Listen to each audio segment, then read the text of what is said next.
நம்ம சேனல்லேருந்து தொடர்ந்தாப்பில் நீங்கள் வீடியோக்களை பார்க்க நினச்சிங்கன்னா இதுவரை நம்ம சேனலை சப்ஸ்கிரைப் பண்ணுங்க. சப்ஸ்கிரைப் பண்ணிங்க. கீழே பெல் சிம்பிள் இருக்கும், அதையும் கிளிக் பண்ணிங்க. வாங்க வீடியோக்குள்ளே போகலாம். காஃபி குடித்த டம்ளரை என்னிடமிருந்து வாங்கி கொண்ட என் மனைவி நகராமல் அப்படியே நின்றாள். என்ன என்பது போல் வைதேகை ஏறெடுத்து பார்த்தேன் நான். உங்கள் பையனும் மருமகளும் நாளை காலையில் ஹனிமூன் முடிச்சுட்டு சிம்லாவிலிருந்து திரும்பி வராங்க. சரி, அதுக்கு என்ன இப்போது? அவங்க தங்க ரூம்பு வேண்டாமா? அந்த ரூமில் தான் உங்கள் அம்மா தங்கியிருக்காங்க. இவ்வளோ நாளாக இருந்தது போதும். அவங்க ஹாலுக்கு ஷிஃப்ட் பண்ணிவிட்டு வர சொல்லுங்க. வாஸ்தும் தான். 30 வருஷத்துக்கு முன்னால் என் தந்தையை கட்டிய வீடு. பாத்ரூம் அட்டாச்சுடன் 2 படுக்கை அறைகள், ஹால், அதிலும் அட்டாச் பாத் வசதி உண்டு. சமையலறை, டைனிங் ரூம், பூஜை அறை என்று விஸ்தாரமாக கட்டப்பட்ட வீடு. இப்போது என் அம்மா தங்கி கொண்டிருக்கும் அறைதான் என் தந்தை உபயோகித்தது. நான் இருக்கும் படுக்கை அறையை ஆரம்பத்திலிருந்தே பயன்படுத்தி வருகிறேன். எனக்கு திருமணமாகி 5 வருடங்கள் வரை என் தந்தை உயிருடன் இருந்தார். இன்று வரை தன் ரூம் என்ற உரிமையுடன் இருந்து வருகிறாள் அம்மா. இப்போது தடல் என்று ஹாலுக்கு வரச் சொன்னால், அதுவும் உறவினர்கள், நண்பர்கள் அடிக்கடி வருவார். ஹாலில் உட்கார்ந்தபடி தான் பேசுவார். அது அம்மாவுக்கு இடைஞ்சலாக இருக்காதா? தனக்கென்று இருக்கும் பிரைவேசி இல்லாமல் எப்படி மீதி இருக்கும் காலத்தை தள்ளுவாள்? நினைக்கும் போதே தொண்டையை அடைத்து எனக்கு. என்ன பதில் இல்லை? உங்களுக்கு சொல்ல கஷ்டமாக இருந்தால் உங்கள் அம்மா கிட்ட நானே பேசுகிறேன் என்று சொன்னாள். ஹாலுக்கு ஷிஃப்ட் ஆகி வாமா என்று நான் கேட்பதை விட என் மனைவியை கேட்பது தான் சரி என என் மனதில் பட்டது. சரி வைதேகி, நீயே கேட்டுடு என்றேன் நான். அடுத்த 5 நிமிடங்களில் வைதேகி என் அம்மா படுத்திருக்கும் அறைக்குள் நுழைந்தாள். அத்தை என்று குரல் கொடுத்து கேட்டதும் அம்மா விசுக்கென்று எழுந்து உட்கார்ந்திருந்தாள். நாளை காலையில் உங்கள் பேரனும் அவன் பொண்டாட்டியும் டூர் முடிஞ்சு திரும்பி வராங்க. அவங்க தங்க ரூம்பு வேண்டாமா? நீங்கள் காலி பண்ணி கொடுத்தால்தானே அவங்க இங்கே வந்து தங்க முடியும். தயவு செஞ்சு நிலைமை புரிஞ்சுக்கிட்டு ஹாலுக்கு வரப்பாருங்க என்று கூறிவிட்டு திரும்பினாள் மருமகள். அவள் அடுப்பங்கரைக்குள் நுழைந்ததும் நான் அம்மா படுத்திருக்கும் அறைக்குள் நுழைந்தேன். அம்மாவை பார்க்க பாவமாக இருந்தது. பிரம்மை பிடித்தது போல் அமர்ந்திருந்தாள். இதுவரை சுவாதீனத்தோடு உரிமை கொண்டாடிய பிரைவேட் ரூம் தனக்கு கிடையாது, இனி கிடையாது என்பது போல் அவளால் தாழ முடியவில்லை. அம்மா அருகில் கட்டில் மீது உட்கார்ந்திருந்தேன். என் கைகளை ஆதங்கத்துடன் பற்றி கொண்டாள். அவள் கைகள் நடுங்கின. உனக்கு இஷ்டமில்லைன்னா நீ ஹாலுக்கு வர வேண்டாமா, இங்கேயே இருந்துக்கோ என்று சொல்லிவிட்டு பெருமூச்சு விட்டேன். அது கூடாதரா ராகவா? சின்னஞ்சிறுசுகள் அங்கே ஹாலில் தங்க முடியுமா?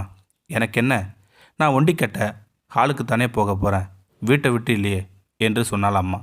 அம்மா இப்படி சொன்னதும் எனக்கு அழுகை முட்டிக்கொண்டு வந்தது. கஷ்டப்பட்டு அடக்கி கொண்டேன். சிறிது நேரம் மௌனமாக இருந்த அம்மா தொடர்ந்தாள். ராகவா, நீ குழந்தையாக இருந்தபோது இதே கட்டில் தான் என்னோடு படுத்திருந்த. உடம்புக்கு முடியாமல் நான் இருக்கும்போது உங்கள் அப்பா சாதம் பிசைஞ்சு கொண்டு வந்து இந்த கட்டில் உட்காரிச்சு தான் உனக்கு சாதம் ஊட்டுவார். எத்தனை தடவைகள்! அதெல்லாம் மறக்க முடியுமா? கைகளை என்னிடமிருந்து விடுவித்து கட்டிலை ஆதங்கத்துடன் தடவி பார்த்தாள் அம்மா. சட்டென என்னை நோக்கி திரும்பி அம்மா, டே ராகவா, இன்றைக்கி ராத்திரி மட்டும் என்னை இங்கே தங்க விடுடா. நாளை உதயத்தில் நான் ஹாலுக்கு வந்துடுறேன். என் கையை பிடித்து கொண்டு கெஞ்ச துக்கம் பீறிட்டது எனக்கு. சரிம்மா, நீ படித்து தூங்கு. இன்னும் கொஞ்சம் நேரம் அங்கே தங்கினால் நான் ஓ என்று அழுது விடுவேன் என எண்ணி அம்மாவை படுக்க வைத்துவிட்டு என் அறைக்கு திரும்பினேன் நான். என் சிந்தனை பூராகவும் அம்மாவை பற்றியே இருந்தது. அம்மா கூச்ச சுபமுடையவள். யாராவது அறைக்குள் இருந்தாலே உடனே எழுந்து உட்கார்ந்து விடுவாள். உடம்பு முடியாமல் போனாலும் உட்கார்ந்தபடி தான் இருப்பாள். அதற்காகவே நாங்கள் யாராக இருந்தாலும் 5 நிமிடமோ அல்லது 10 நிமிடமோ இருந்துவிட்டு வெளியே வந்து விடுவோம். அடிக்கடி பாத்ரூம் போக எழுந்து கொள்வாள். ஹாலில் அடிக்கடி யாராவது நடமாடிக்கொண்டே இருப்பார். அதோடு ஹாலில்தான் டிவி இருக்குது. டிவி ப்ரோக்ராம்களை என் மனைவியும் மகனும் தொடர்ந்து பார்த்து கொண்டே இருப்பார். இது அம்மாவுக்கு பெரிய தலைவலியாக இருக்குமே. நினைக்க நினைக்க நெஞ்சில் வேதனை பிடுங்கி தின்றது. இந்த வீடு அம்மாவும் அப்பாவும் கஷ்டப்பட்டு கட்டிய வீடு. மகன் என்பதற்காக எனக்கு ஒரு ரூமை கொடுத்தார்கள். என் மகனுக்கு வீடு அல்லது ரூமு வேண்டுமென்றால் நாம் தானே கட்டி கொடுக்க வேண்டும். அம்மாவை ரூமி காலி செய்து கொடு என்பது கேட்பது தவறு இல்லையா என்று வைத்தியரிடம் சொல்லிவிட வேண்டியதான் என நினைத்து கொண்டு தூங்கிவிட்டேன் நான். ஆனால் மறுநாளை காலையில் அம்மா இதற்கு ஒரு விடை கொடுத்தாள். ஆம், அம்மா நள்ளிரவே காலமாகிவிட்டாள். ஹாலில் இருந்து கொண்டு தான் அவஸ்தைப்படுவதை விட பிறருக்கு கஷ்டம் கொடுப்பதை விட விரும்பாமல் போய் சேர்ந்து விட்டாள். அம்மாவின் காரியங்கள் நடந்து முடிந்தன. அன்று இரவு அம்மா பற்றி சிந்தனையோடு கட்டில் அமர்ந்திருந்தேன் நான். வைதேகி என் அருகில் வந்து நின்றாள். என்ன, அம்மாவை பற்றி சிந்தனையா என்று கேட்டாள். நான் பதில் ஏதும் சொல்லவில்லை. அவளே தொடர்ந்தாள். பாவம், உங்கள் அம்மா இன்னும் கொஞ்ச நாள் இருந்திருக்கலாம். என்ன செய்யறது என்றவள். ஆனால் ஒரு விஷயத்தை கவனிச்சிங்களா? என்ன என்பது போல் அவளை பார்த்தேன் நான். கடைசி வரை ஹாலுக்கு வரல. தன் ரூமுன்னு உரிமை கொண்டாடியே அங்கேயே உசுர விட்டாங்க. அவங்க சாமர்த்தியம் யாருக்கும் வராது. சுருக்கென்று சொல்லிவிட்டு அகன்று விட்டாள் வைதேகி. அம்மாவை வெளியேற்றணும்னு ரூமை கேட்டாளா, இல்லை பையனை வைக்கணும்னு ரூமை கேட்டாளா? அப்பா உயிருடன் இருந்திருந்தா அந்த ரூமை கேட்டிருப்பாளா? அம்மா தனியாக இருந்தது அவளுக்கு பலவீனமோ? அம்மா நான் தனியாக இல்லை, பையனோடு தான் இருக்கேன்னு சொன்ன நம்பிக்கை கூட காப்பாற்ற முடியலையே. அவளை அழைத்து, இந்த வீடு அம்மாவும் அப்பாவும் கஷ்டப்பட்டு கட்டிய வீடு. மகன் என்பதற்காக எனக்கு ஒரு ரூமை கொடுத்தார்கள். என் மகனுக்கு வீடு அல்லது ரூமு வேண்டுமென்றால் நாம் தானே கட்டி கொடுக்க வேண்டும். அம்மாவை ரூமை காலி செய்து கொடு என கேட்டது தவறு இல்லையா என்று சொல்ல நினைக்கிறேன். ஆனால் முடியவில்லை. இது என்னுடைய கையாளாகத்தனமே. நான் மட்டும்தான் இப்படியா, இல்லை எல்லா ஆண்களும் இப்படிதானா? தற்போது சற்று சிந்திப்போம். பெற்றோரை பேணுவதை பற்றி இந்த மகளய பட்சத்தில் புண்ணிய வேண்டி மூதாதையரை நினைவுகூரும் நாம் சிறிது சிந்திக்க வேண்டும். மற்றவர்கள் எல்லோரும் பெற்றவர்களுக்கு நிகராக முடியாது.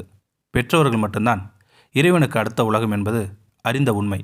இந்த வாழ்க்கையில் ஒரு மனிதன் அடையக்கூடிய எல்லா பதவிகளையும் விட மகிழ்ச்சியும் பெருமையும் வாய்ந்தது பெற்றோர் என்ற பதவியே. பிள்ளையை கருவுற்ற காலத்திலிருந்து கடைசி காலம் வரை காப்பாற்றும் பெற்றோர்களை இந்தியாவில் எங்கு காண முடியும்? இன்று நமக்கு காதலர் தினம் நினைவிருக்கிறது, அன்னையர் தினம் மறந்து விடுகிறது.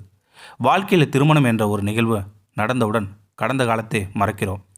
பெற்றோர்களை புறக்கணிக்கிறோம். எதற்காக வாழ்கிறோம், எப்படி வாழ வேண்டும் என்பதை பற்றி தெரியாமல் இயந்திரங்களிடம் இயந்திரத்தனமாக வாழ்கிறோம். காலத்தின் கட்டாயத்தால் பெற்றோர்களை பிரிய வேண்டிய சூழ்நிலை அல்லது ஒதுக்க வேண்டிய நிலையோ உருவாகும்போது அவர்கள் உணர்வுகளை பற்றி நாம் கவலைப்படுவதில்லை. அதில் நமக்கு அக்கறையும் இல்லை. பெண் இருந்தும் சன் இருந்தும் பல அப்பாக்களை இன்று பென்ஷன் தான் காப்பாற்றுகிறது. பணத்தால் மட்டும் அவர்கள் வாழ்க்கையில் நிம்மதியும் சந்தோஷமும் கிடைத்து விடுமா? ஒவ்வொரு ஆண்மகனின் வாழ்க்கையிலும் என்ன என கேட்க ஆள் இல்லை என்ற வாக்கியம் வயதிற்கேற்ப மாறும். இளமையில் கருவமாக, முதுமையில் பரிதாபமாக இருக்கும். வாழ்க்கையிலும் சரி, பணியிலும் சரி, நமக்கு எத்தனை அழுத்தங்கள் இருந்தாலும் பெற்றோர்களிடம் மனம் விட்டு பேசுங்கள். அன்னையின் மடியில் தலை வைத்து அயருங்கள். தந்தையின் கரங்களை பிடித்து கொண்டு கடைவீதிக்கு செல்லுங்கள். வாழ்க்கை ஒரு வட்டம் என்பதை உணருங்கள். இன்று நீங்கள் பெற்றோரை ஆதரித்து அரவணைத்தால் நாளை உங்கள் பிள்ளைகள் உங்களை ஆதரிப்பர் என்பது சொல்லிதான் தெரிய வேண்டுமா? இதைவிட வேறு புண்ணியமும் வேண்டுமா என்ன? இந்த வீடியோ உங்களுக்கு பிடிச்சிருந்தா கமெண்ட் பாக்ஸில் கமெண்ட் பண்ணுங்கள். கூட உங்கள் ஃப்ரெண்ட்ஸுக்கு ஷேர் பண்ணுங்கள். இதுவரை நம்ம சேனலை சப்ஸ்கிரைப் பண்ணுங்க. சப்ஸ்கிரைப் பண்ணிங்க. கீழே பெல் சிம்பல் இருக்கும், அதையும் கிளிக் பண்ணிங்க. தேங்க்யூ ஃபார் வாட்சிங்.